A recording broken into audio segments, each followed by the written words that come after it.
तुम्हालाही एका महिन्यामध्ये 3 ते 4 किलो वजन कमी करायचं असेल तर तुम्ही ही सूप नक्कीच ट्राय करू शकता. तर नमस्कार, मी प्रिया, इंडियन मॉम प्रिया या यूट्यूब चॅनलमध्ये आपल्या सर्वांचं सहर्ष स्वागत करते. तर आज आपण पाहणार आहोत बहुगुणी अशा दुधी भोपळ्याचे सूप कसे बनवायचे. जर तुम्ही मी सांगितलेल्या सगळ्या स्टेप फॉलो करत हे सूप जर बनवलं तर तुमचं नक्कीच एका महिन्यामध्ये 3 ते 4 किलो वजन कमी होणार. संध्याकाळच्या डिनरऐवजी तुम्ही हे सूप घेऊ शकतात.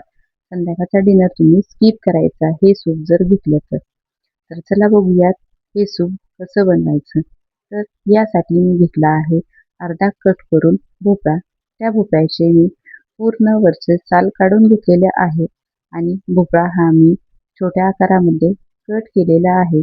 भोपळा हा नेहमी छोट्या आकारामध्येच कट करायचा, कारण ज्या वेळेस आपण मॅश करणार आहोत त्यावेळेस स्मॅश करण्यासाठी तो आपल्याला इझी जाईल.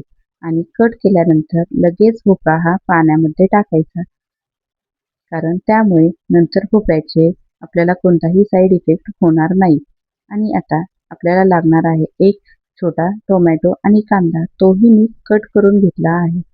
त्यानंतर आपल्याला कुकर गरम झाल्यानंतर त्यामध्ये टाकायचा आहे भोपळा, कट केलेला कांदा, टोमॅटो थोडे आणि कोमट पाणी टाकून द्यायचं आहे.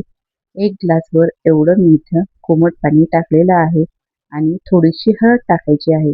इथे तुम्ही मीठ स्किप करू शकतात, कारण आपण वेट लॉससाठी होईल तेवढं मीठ कमी खाणार आहोत. त्यामुळे इथं मी मीठ टाकलेलंच नाहीये. आणि त्यानंतर थोडेसे खडे मसाले यामध्ये मी टाकलेले आहे, की तमालपत्र, जिरं, दालचिनी आणि थोडीशी काळी मिरी एवढं जे काय आहे मी यामध्ये टाकून दिलेलं आहे. आणि आता मी घेतलेली आहे इथे 2 टेबलस्पून एवढी मुगाची डाळ, कारण मुगाच्या डाळीमध्ये खूप सारे प्रोटीन्स असतात. त्यामुळे मी फक्त 2 चमचे एवढी मुगाची डाळ वॉश करून घेतली आहे आणि ती मी कुकरमध्ये टाकलेली आहे. आणि त्यानंतर आपल्याला कुकरला झाकण लावून द्यायचं आहे आणि कुकरच्या मीडियम फ्लेमवरती 3 शिट्ट्या काढून घ्यायच्या आहेत. जास्तीत जास्त 4 शिट्ट्या काढून घ्यायच्या. त्यापेक्षा जास्त शिट्ट्या काढण्याची गरज नाहीये.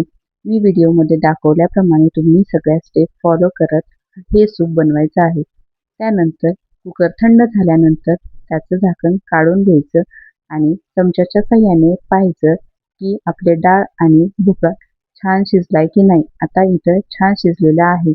नंतर मी काय केलं, मिक्सरच्या भांड्यामध्ये काढून त्याची पेस्ट करून घेतलेली आहे. याची खूप फाईन पेस्ट पण करायची नाही. थोडेसे भोपळ्याचे तुकडे आपल्या दाताखाली आलेले, नंतर आपलं पोट भरल्यासारखं वाटतं. खूप पण फाईन पेस्टमध्ये जर आपण सूप घेतलं तर लगेच आपल्याला थोड्या काळानंतर भूक लागते. त्यामुळे आपण थोडेसे भोपळ्याचे तुकडे त्यामध्ये टाकतच सूप बनवायचं आहे आणि त्यावरती आपण आवडीनुसार कोथिंबीर टाकू शकतो. जर तुम्ही या पद्धतीने सूप करून पाहिलं तर नक्कीच तुमचं वेट कमी होईल. व्हिडिओ आवडला असेल तर लाईक करा, फॉलो करा, शेअर करा, सबस्क्राईब करा. चला भेटूया अशाच नवीन व्हिडिओमध्ये. तोपर्यंत जय जिजाऊ, जय शिवराय, जय शंभूराजे. टाटा, बाय.